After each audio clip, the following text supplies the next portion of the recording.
ਚੁੱਪ ਕਰੋ ਇੱਕ ਮਿੰਟ। ਦੇਖੋ ਜੀ ਦੋ ਪਿੰਡ ਖੜੇ ਆ, ਘੁੰਮਣ ਕਲਾਂ ਤੇ ਉੱਬਾ।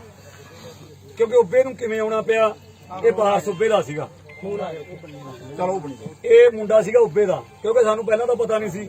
ਸਾਨੂੰ ਲੱਗਿਆ ਮੌਕੇ ਤੇ ਪਤਾ ਕਿ ਰਾਤ ਜਦੋਂ ਮੋਟਰਾਂ ਚੱਲਦੀਆਂ ਸੀ, ਤੜਕੇ ਜਦੋਂ ਅਸੀਂ ਦੇਖਣ ਆਏ ਆ, ਇਹ ਇੱਥੇ ਪਿਆ ਮੋਟਰਸਾਈਕਲ ਡਿੱਗਿਆ ਪਿਆ। ਜਦੋਂ ਅਸੀਂ ਮੋਟਰਸਾਈਕਲ ਬਣੀ ਦੇਖਣ ਲੱਗਿਆ, ਮੈਂ ਉਦੋਂ ਪਹਿਲਾਂ ਕੱਲਾ ਆਇਆ ਜਮਾ।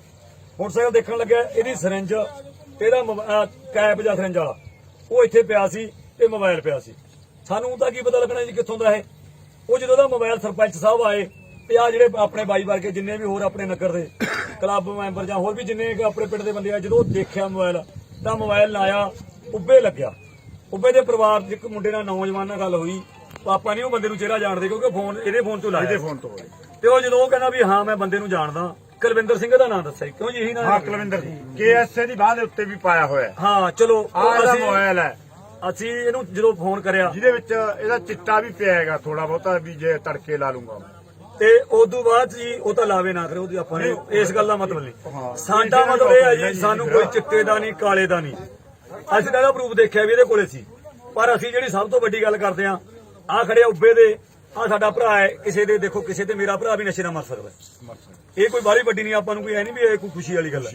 ਇਹ ਮੇਰੇ ਘਰੇ ਵੀ ਆ ਸਕਦਾ। ਇਹ ਸਰਕਾਰਾਂ ਦੀਆਂ ਮਾੜੀਆਂ ਸੋਚਾਂ, ਸਰਕਾਰਾਂ ਦੇ ਸਿਸਟਮ ਨੇ। ਇਹ ਕੋਈ ਇਹ ਨਹੀਂ ਕੱਲਾ, ਇਹ ਤਾਂ ਉਹ ਕੈਪਟਨ ਵਰਗੇ ਵਾਅਦੇ ਕਰੀ ਜਾਂਦੇ, ਨਸ਼ਾ ਚੱਕਤਾ ਸਾਡੇ ਸਾਹਮਣੇ ਤਾਂ ਅਸੀਂ ਤੇ ਪ੍ਰੂਫ ਦੇਖ ਲਿਆ। ਇਹ ਅਸੀਂ ਤਾਂ ਜਿਹੜਾ ਇਹ ਸਾਡੇ ਘਰੇ ਵੀ ਆ ਸਕਦਾ ਹੈ। ਇਹ ਕਿਉਂਕਿ ਜਦੋਂ ਪੰਜਾਬ ਚ ਆਇਆ, ਪਿੰਡਾਂ ਚ ਆ ਗਿਆ, ਘਰ ਘਰ ਵੀ ਆਊਗਾ। ਪਰ ਅਸੀਂ ਇਹ ਬੇਨਤੀ ਕਰਦੇ ਹਾਂ ਵੀ ਇਹਨਾਂ ਦੇ ਪਰਿਵਾਰ ਨੂੰ, ਕਿਉਂ ਜੀ ਤੁਹਾਨੂੰ ਅਸੀਂ ਆ ਡੈੱਡ ਬੋਡੀ ਦੇ ਰਹੇ ਹਾਂ, ਹੁਣ ਕਾਰਵਾਈ ਕਰਾਉਣ, ਕੁਛ ਕਰਾਉਣ, ਇਹ ਜ਼ਿੰਮੇਵਾਰ ਆ ਸਾਡੀ ਕੋਈ ਨਹੀਂ। ਗਾਹਾਂ ਨੂੰ ਵੀ ਅਸੀਂ ਇਹ ਗੱਲ ਕਰਦੇ ਵੀ ਘੁੰਮਣ ਕਲਾਂ ਇੱਥੇ ਕੋਈ ਵੀ ਬੰਦਾ ਮਰਦਾ ਹੈ, ਦਿਨ ਰਾਤ ਹੀ ਚੱਲਦਾ ਸੂਏ ਤੇ ਕੋਈ ਵੀ ਬੰਦਾ, ਅਸੀਂ ਜ਼ਿੰਮੇਵਾਰ ਕਾਰਵਾਈ ਅਸੀਂ ਕਰਾਉਂਦੇ ਸੀਗੇ ਜਦੋਂ ਤੁਹਾਡੇ ਕੰਟੈਕਟ ਹੋ ਗਿਆ। ਕਿਉਂ ਜੀ ਅਸੀਂ ਕੋਈ ਥਾਣੇ 'ਚ ਕਾਰਵਾਈ ਸੋਚ ਦੱਸੋ ਕਰਨੀ ਚਾਹੁੰਦੇ ਹੋ? ਦੇਖੋ ਭਾਈ ਹਾਂ